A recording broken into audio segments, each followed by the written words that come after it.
Welcome Hindi stenography. आप सभी का हमारे यूट्यूब चैनल में एक बार फिर से स्वागत है। जो चैनल पर नए हैं चैनल को लाइक करें, शेयर करें एवं सब्सक्राइब करना ना भूलें। आज की डिक्टेशन 100 शब्द प्रति मिनट की गति से बोली जाएगी। डिक्टेशन स्टार्ट होगी कुछ समय बाद।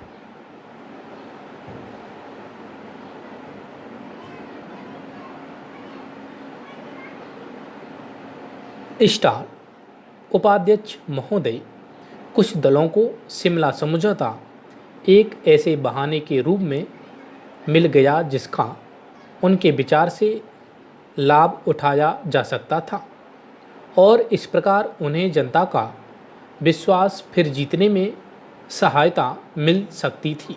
लेकिन हमने देखा है कि उन्हें ऐसा करने में सफलता नहीं मिली है और जनता ने समझौते का अनुमोदन किया है।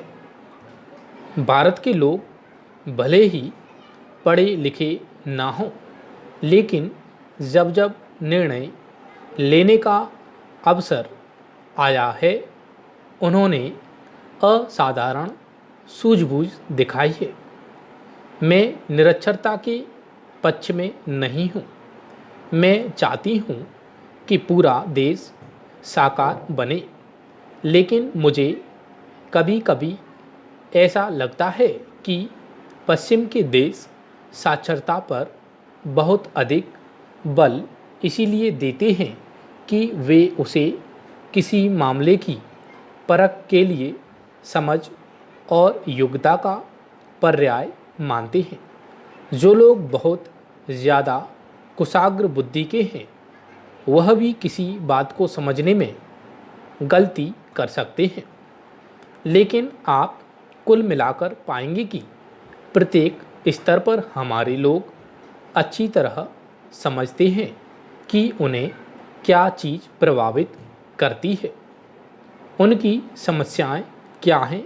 वे शायद कुछ समस्याओं को उनकी जटिलता के कारण समझ ना पाते हों, लेकिन जिनका उनसे संबंध होता है उन्हें वे समझते हैं।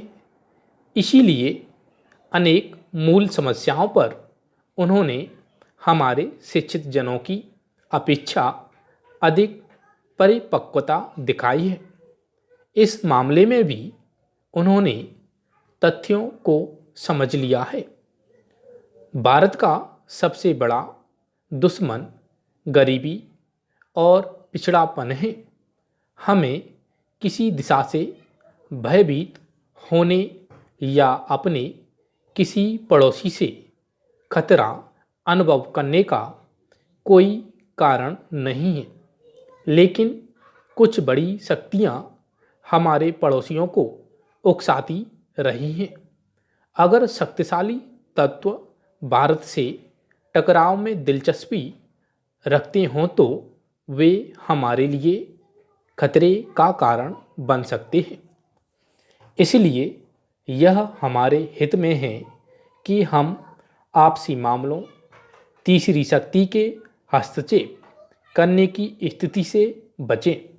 यही बात हमने शिमला समझौता द्वारा उपलब्ध कराने की कोशिश की है। हम चाहते हैं कि भारत और पाकिस्तान के बीच जो भी समस्याएं हों उन्हें दोनों देश मिलकर हल कर लें और इसमें तीसरे देश के हस्तक्षेप का सहारा न लिया जाए। पूर्णविराम पेरा। कोई भी निश्चयपूर्वक नहीं कह सकता इससे शांति उपलब्ध हो जाएगी या नहीं। हम केवल शांति की आशा कर सकते हैं और प्रत्येक राष्ट्र को, चाहे वह किसी भी नीति का पालन कर रहा हो, भले बुरे परिणामों के लिए भी तैयार रहना चाहिए। हम शांति की आशा करते हैं, लेकिन इसका आशय यह नहीं है कि हम आत्मतुष्ट हैं या हम अपनी रक्षा संबंधी नीति त्याग बैठे हैं। प्रत्येक देश को हर समय अपनी स्वतंत्रता और अखंडता की रक्षा करने के लिए तैयार रहना चाहिए, लेकिन इसके साथ साथ हमें शांति के अपने प्रयासों के लिए भी कोई कसर नहीं उठा रखनी चाहिए। हमारे लिए पाकिस्तान को किसी भी तरह से अपमानित करने की कोशिश करना सिर्फ इसीलिए उचित नहीं है कि हमने युद्ध में उसे हराया है। पूर्णविराम स्टॉप। अगर आप डिक्टेशन की PDF लेना चाहते हैं तो हमारे टेलीग्राम चैनल को ज्वाइन कर सकते हैं, जिसकी लिंक डिस्क्रिप्शन में मिल जाएगी।